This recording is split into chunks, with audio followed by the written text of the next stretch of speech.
بسم الله الحمد لله الصلاة والسلام على رسول الله وعلى آله وصحبه ومن والاه. Assalamu alaikum wa rahmatullahi wa barakatuh. This is our next part in the discussion about the abolition of the Khilafah, 100 years. This is our second part where I'm going to describe the rise of Mustafa Kemal, the Turkish leader who abolished the Khilafah, and some of the reaction globally of Muslims at that time, and see what lessons that we can draw from it. So we go to my slides and we will look at this now. I shared this photograph last time just to illustrate that the man on the left, Mustafa Kemal, who was a celebrated Ottoman war hero, eventually became the man on the right who wants to dress more like a European dandy. And this is what was just a superficial symbol of what it meant to be becoming more secularized and westernized. But this is just part of a much more sinister agenda, which I will explain. Kemal was born in the Salonika region of what is now, what was then the Ottoman Khilafah. It's nearer, you can say, nearer Greece, borders between Greece and Turkey in today's maps. There is evidence that he might have been, or there is reports that he might have been influenced by Western ideas at a young age. One of his biographers, H.C. Armstrong, said that he was exposed to ideas by French Dominican monks whilst living as a young man in Salonika. And another biographer, Patrick Kinross, said that, you know, he was sent on a military mission to France where he was exposed to ideas of Voltaire and Rousseau, and actually infatuated with the idea of the French Revolution. And certainly some of the experience of Kemal after this was consistent with this in terms of what he did. One person he was influenced by was a Turkish thinker called Ziya Gölkalp, who died in 1924. He was a sociologist, a poet, a thinker. He had been associated with the Young Turk movement at the tail end of the Ottoman Khilafah, and that was obviously a movement which was influenced by secular ideas. As such, he was, and nationalistic ideas, I should say. As such, he was implicated, but being part of that Young Turk movement, implicated in their crimes of their regime and imprisoned on Malta afterwards.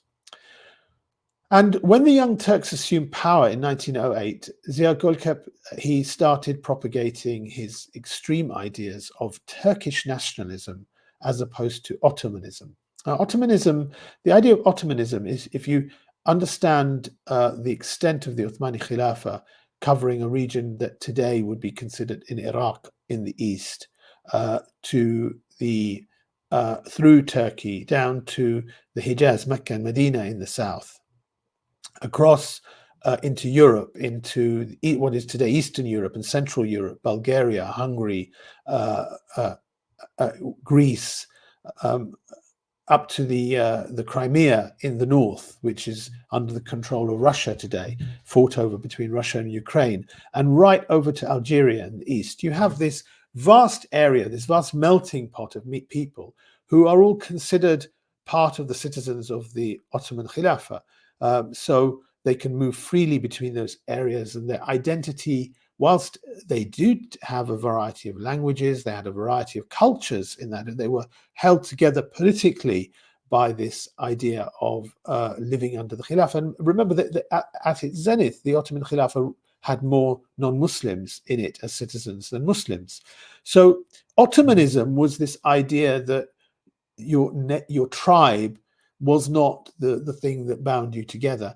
By contrast, Ziya Gölkalp was one of those people who adopted the idea that Turkish nationalism, that Turkism should separate us from Arabs, from European Ottomans, from North African Ottomans, from etc., etc. Yeah, so it was more about binding people on a pan-Turkic idea, or Turanism, versus pan-Islamism, which prior to the Young Turks, Abdul Hamid II had this idea of trying to strengthen the Uthmani state by reminding the Muslims of the world that he is the Khalifa for all the Muslims around the world, including the millions that lived, say, in the Indian subcontinent or in Africa and elsewhere. Golkep also saw secularism as a rival power to Islam. And he was infatuated with the European idea of the nation state. This is a quote from a work of Golkep called Turkish Nationalism and Western Civilization. Translation as taken from Islam and Modernism by Maryam Jamila. Now the mission of the Turks is nothing but to uncover the pre-Islamic Turkish past, which has remained with the people, and to graft Western civilization in its entirety onto it, in order to equal the European powers militarily and in the sciences and in industry. Our only road to salvation is to adopt Western civilization completely. I mean, this is like an example, sadly, of someone who's very colonized in their thinking, and we've seen this in our modern day when we see some politicians and thinkers talking in this kind of way. It's extremely depressing and extremely shallow as well when you look at that. I mean, looking at like Turkish past, if you look at that region, it's very hard to define people in that kind of way prior to modern nation state thinking. A further quote from Golkep from this essay he wrote, or this article he wrote published in New York. Among the pre-Islamic Turks, patriotism reached its highest levels. In the future, as in the past, patriotism should be the most important area of morality for Turks, because the nation and its soul is ultimately the only self-existing unit. Loyalty to the nation state must take precedence over loyalty to family or religion. Turkism must give the highest in priority to nation and fatherland. So that gives you some idea of the thinking of a guy like Ziya Golkep. And it's remarkable, actually, when you think, those of you who have seen nationalism anywhere, whether it's Turkish nationalism, Arab nationalism, Pakistani nationalism, Bengali nationalism, all of these kind of nationalisms in the Muslim world, they actually were not a significant feature until the tail end of the Ottoman Khilafah. The rise of nationalism and the divisions that created, and not just the divisions that created. When you see the language that Golkep is adopting, that the nation is higher than everything, family, religion, everything. When you see it, you can see how divisive and dominating nationalism can become. So, and that's why Mustafa Kemal adopt those ideas. You can see that actually he adopted these ideas, and according to some writers, Hitler himself was deeply interested in Turkish affairs after 1919 and admired and sought to imitate Atatürk, which is the nickname that Mustafa Kemal was given, the father of the Turks, his radical construction of a new nation from the ashes of defeat in World War I. And Hitler and the Nazis effectively tried to do that in Germany after World War II. So these evil nationalistic ideas were adopted, which then led to an expansionist idea over Europe and the rise of thinking about pure Aryan race, and Hitler apparently once said that Mustafa Kemal Atatürk was his master, and that he, Hitler, and Mussolini were his students. And he described Atatürk as a star in the darkness, his inspiration for remaking Germany along nationalistic, secular, totalitarian, and ethnically exclusive lines.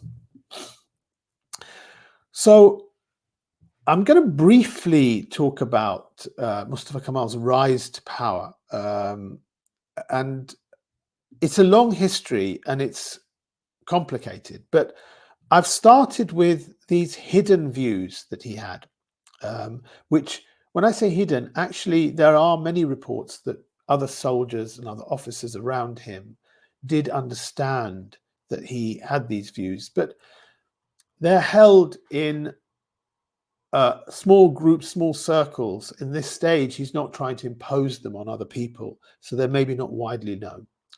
In World War One, in the Western attempted invasion of the Gallipoli Peninsula, Mustafa Kemal was one of the commanders that resisted that and led to the defeat of the Western allies at Gallipoli. So he was hailed as a hero. But he had, for various reasons, including some of the strange ideas that he was propagating, a few years where he was kind of sent into the wilderness by his commanders in peripheral areas fighting. But as the Ottoman Khilafah lost in World War I in 1918, the peace process that was established after that under the Treaty of Sèvres was extremely punitive on the Ottomans. And it was being portrayed that the Khalifa at the time, who was a weak and figurehead Khalifa with no real power, with an occupying British force in Istanbul and around it, was going to accept these terms at the Treaty of Sèvres, which were basically eviscerating the whole Ottoman Khilafah. And part of that evisceration was the loss of Greece, which led to wars between Greece and Turkey, which Mustafa Kemal was deeply involved in. And ultimately, the British withdrawing their support from Greece meant that it was seen as a victory for the Turks after the defeat in World War I. So Kemal became again another celebrated war hero. But it's at this kind of time where his differences with the Istanbul center were most pronounced. And he went to Ankara and he set up a rival political power. So you had these two political powers in Turkey at the time, the Istanbul center where the Khalifa was, and the Ankara center. The Ankara center, characterized by these Turkish nationalist ideas, was seen as one which was more strong, more independent, more defiant towards the West, and therefore won a significant amount of popularity.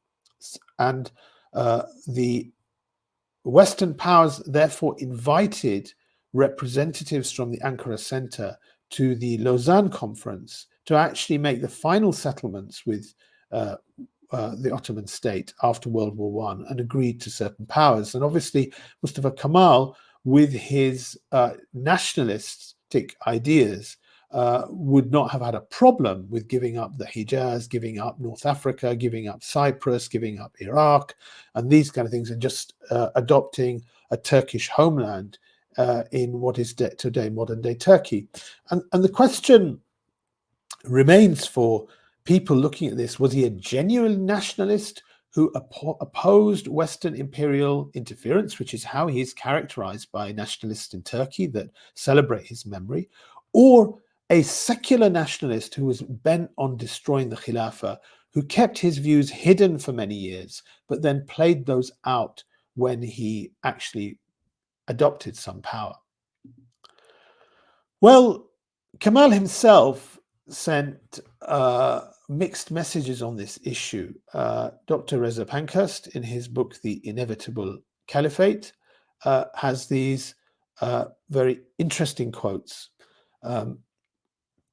In a telegram from Mustafa Kemal to Colonel Rifat Pasha on the 16th of March, 1920, Kemal says, "The liberation of Istanbul would win the applause of mankind and pave the road to liberation, which the Islamic world is yearning for." So playing to Islamic sentiments then. So it gives you some idea that how this secular nationalist, Mustafa Kemal, who became Ataturk, was in the environment he's in, is one which he knows he has to play. In 1920, he knows he has to play to Islamic sentiments. So the liberation of Istanbul would win the applause of mankind and pave the road to liberation which the Islamic world is yearning for by delivering the seat of the caliphate from foreign influence and defending it with religious fidelity in a manner worthy of our glory, as well as realizing the independence of the nation. So he is appealing to his military officers through Islamic sentiments and nationalistic sentiments. 2 years later, in a letter to Rifat Pasha, he talks about separating the caliphate from the sultanate and then abolishing the other, which eventually he did. November 1922, he abolishes the sultanate, and the powers of the sultanate get adopted into the Turkish Grand National Assembly in Ankara.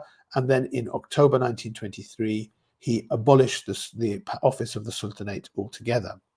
And he justified that by saying the issue of the caliphate is actually the greatest Islamic affair, since it was a leadership that binds together all the people of Islam, but it should not be politically the leadership, because it was a completely natural position for the caliphate to exist side by side with the people of authority. So he is talking about separating the caliphate and the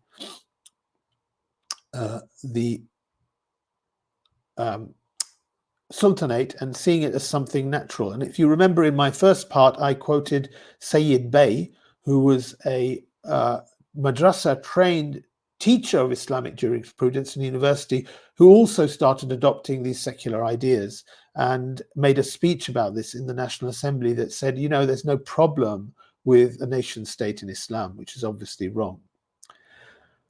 So at some stage, he starts propagating kind of open intentions. Patrick Kinross, one of his biographers, says, always careful until his military victory was won to imply in public the orthodoxy of his religious views. Kemal had over past years been speaking more freely and critically on the subject of religion. He still professed himself a believer, but a rational believer, for whom Islam was a natural religion in harmony with reason, science, knowledge, and logic.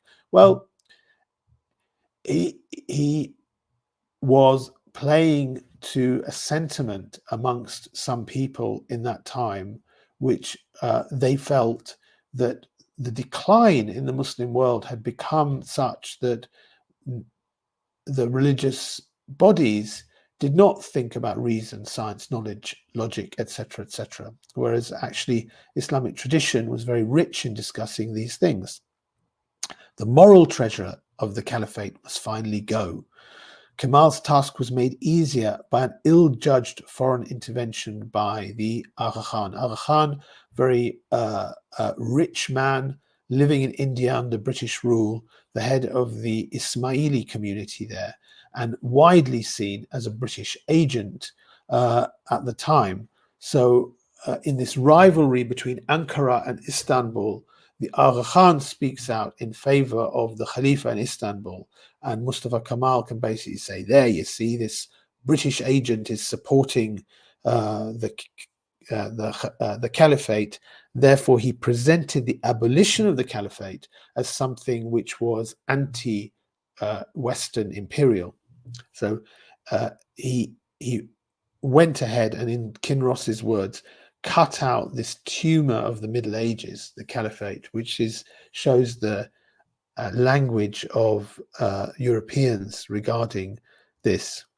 So I come back to the questions that people ask about Mustafa Kemal after 1924, the genuine nationalist who imposed Western interference, or the secular nationalist bent on destroying the Khilafah, who kept his views hidden, abolishing the Khilafah as part of an internal power struggle, which is presented as getting rid of Western influence, or with an ideological intent to destroy Islam.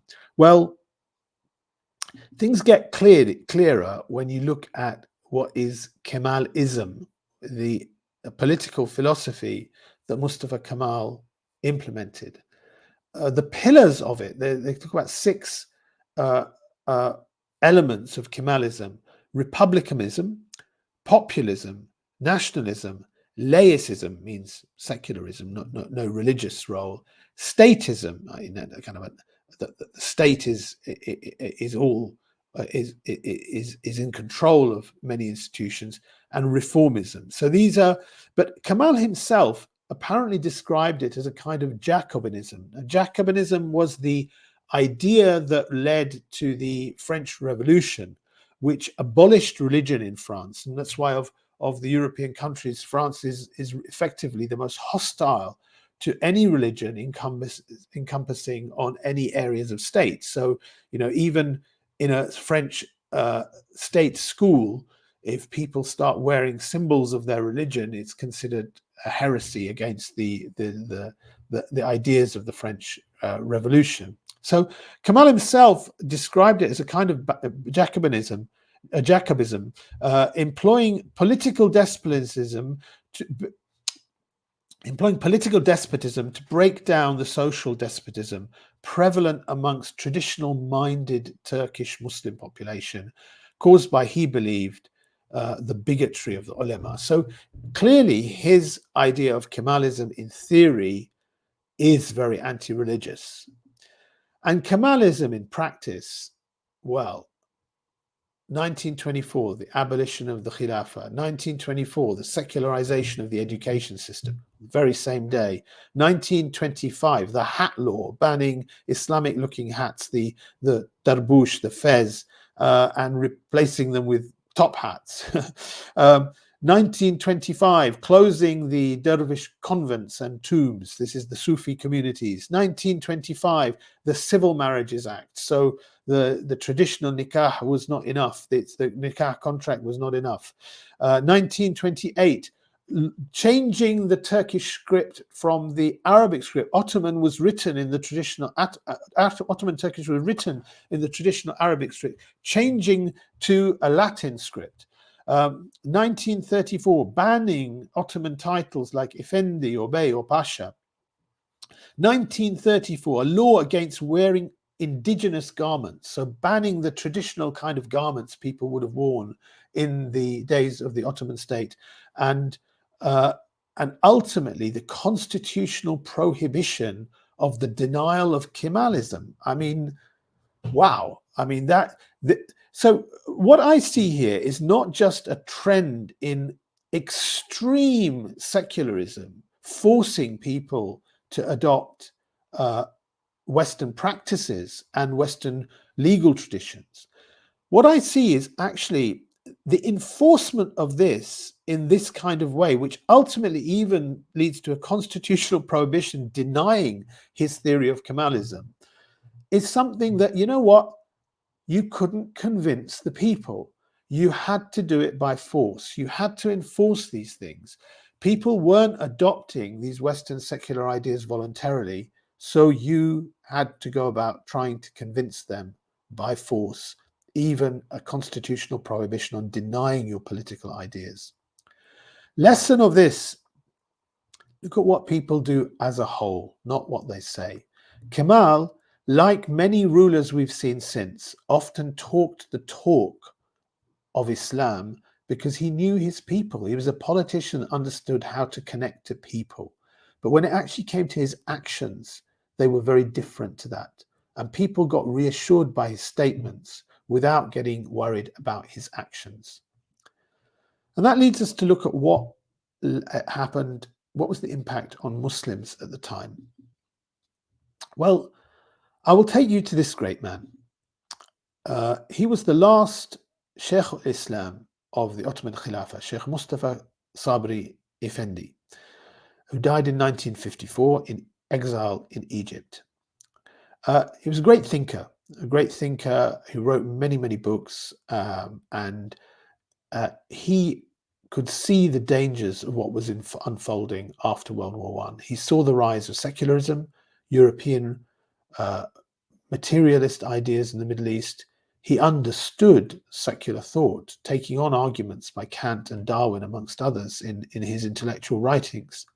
But he ultimately saw this happening and said that the two swords of atheism and nationalism has slaughtered the Ottomani Khilafah. So he recognized there was an impact of these ideas which were affecting the Muslim world, which had led to the demise of the Khilafah. It wasn't just the internal schisms between the secularists and the power struggle ultimately between, say, the Young Turks and Abdul Hamid, Allah give him rahmah, or it wasn't just the external colonial powers trying to invade and divide up the Muslim lands.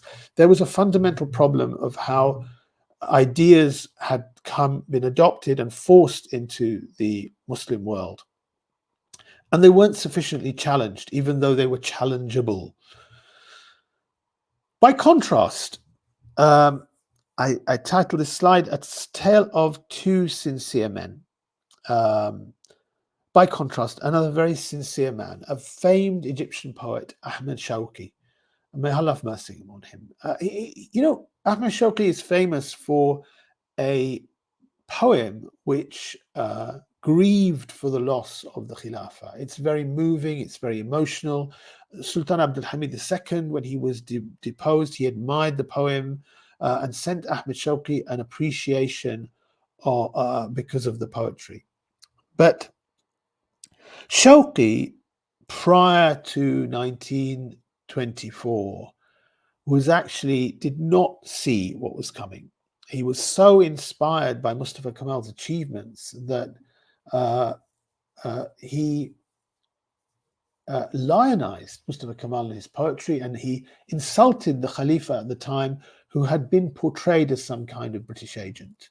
And in 1923, the People's Party of Mustafa Kemal had stood on an electoral campaign, including the pledge, the Grand National Assembly is in support of the office of the Khilafah, which is an exalted office amongst Muslims. So you can see that Shawqi was more influenced by the words than by the actions that were happening. Yet when the Khilafah was abolished on the 3rd of March 1924 in Rajab, 28th Rajab 1342, Shawqi was stunned by this. He was shaken by it. And then he penned his poem, which he described it literally like knifing your own mother. Yeah. So hence when Abdul Majid wrote a letter to Shawqi praising him for his poetry, Mustafa Sabri Effendi was less generous. He was, yes, it's been obliterated, the Khilafah, despite the ignorance of those who did not heed its warnings in that time. Muslims in Britain, how would they have reacted? Well, actually, the most famous Muslim of the Ottoman era in Britain was the Liverpudlian lawyer Abdullah William Henry Quilliam, who was a strong supporter of Abdul Hamid II. And after Abdul Hamid was deposed in 1908, Sheikh Abdullah Quilliam disappeared from public view, returning, some say, as a lawyer in London called Henri Leon. But this is a fatwa which Quilliam wrote in the era of the Ottoman Khilafah, where he says, in the name of Allah, the most merciful, most compassionate, peace to all true believers to whom this shall come. This was when the British were in conflict in Sudan, fighting in Sudan. And remember, Britain had control over significant Muslim territories, including in India. So Quilliam wrote this fatwa: know ye, O Muslims, that the British government has decided to commence military and warlike operations against the Muslims of the Sudan, who have taken up arms to defend their country and faith. And it is in contemplation to employ Muslim soldiers to fight against these Muslims of Sudan. So for any true believer to take up arms and fight against another Muslim who is not in revolt against the Khalifa is contrary to Sharia and the law of Allah and His Holy Prophet. Quilliam in 1896 wrote a fatwa in response to material from Egyptian separatists, and he wrote, "The Christian powers are preparing a new crusade in order to shatter the Muslim powers, under the pretext that they desire to civilize the world. O Muslims, do not be deceived by this hypocrisy. Unite yourself as one man. Let us no longer be separated. The rendezvous of Islam is under the shadow of the Khilafat." So Quilliam, very much a supporter of Abdul Hamid's pan-Islamic ideas rather than the Turkish nationalist ideas, very much recognized that these ideas about civilizing the world through Western ideas and occupying Muslim countries were going hand in hand around the world. Another famous Muslim of that era was Muhammad Marmaduke Pickthall, known as a loyal enemy. He had been a critic of Abdul Hamid and actually a supporter of the Young Turks because he saw them as trying to empower the Khilafah at that time. And he'd spoken out against British policy against the Ottomans after the war. So in the dispute between the Hamidan era and the Young Turk era, Pickthall was more favor of the Young Turk era, largely because Abdul Hamid's era was characterized by a lot of threats to the states. And whilst Abdul Hamid had agreed to set up a constitution and enact it, because of many of the threats against the Ottoman state, that had not come to pass until quite late on in his ruling period, by which time the Young Turks had used that against him. So Pickthall was more of a supporter of the opposition to the Khilafah movement. And when the Khilafah was actually abolished, initially he wondered whether it may or may not have been a bad thing, but that changed. Maybe that changed as his understanding of Islam grew. Because by September 1919, an All India Muslim Conference in Lucknow declared the 19th of October as a day of prayer for the Sultan Khalifa. And Pickthall, at the same time, chaired a meeting in Notting Hill in London on the same day, defending the incumbent Sultan Khalifa as our Khalifa and Imam and the revered successor of the Prophet ﷺ. So Pickthall decried the West's attempts to spread nationalism and delegitimize the Khalifa. And he also wrote exposing the British attempts to install Sharif Hussein of Mecca, the traitor during World War I, as their man in the region. So clearly you can see Pickthall's understanding of the Khilafah and the situation and the Western interference in the area did change over some time. Muslims in India, as I've said, they organized this All India movement, which was called the Khilafat movement. And it had Muslims in India having been affected by decades of occupation and ill treatment. They had a fairly sound understanding of Islam, and they had spoken out against the campaign in the West to undermine and abolish the Khilafah, and the Khilafah became a symbol of resistance to the British in that era. Well, of course, in India, there were also people who understood things less well and were very impressed by Western ideas, just as Turkish nationalism had impressed people in Turkey. So, lesson here in a struggle of ideas, you don't just need to understand what Islam says, you do need to understand what kufr is and its nature. And when I say kufr in this sense, I'm not just talking about religious kufr. Nationalism, secularism, these kind of ideas are un-Islamic ideas, which you have to understand the nature, and then you would not be confused like the likes of Sayyid Bey, who would argue that nationalism and Islam can coexist in some way. In our next discussions, we'll talk about the role of ideas that permeated through the Khilafah, which led to the demise ultimately. And then after that, in future parts, we'll talk about external factors, meaning colonialism, and other internal factors and schisms. So I hope that was all of some use, and inshallah, we'll carry on this discussion. Remember, this is not just a history lesson for no reason. This is just looking at our past to understand how things changed, how ideas started to affect us, and many of these ideas do still exist until today. And we've got to unlearn things maybe before we start to learn as well. Walhamdulillahi Rabbil Alameen.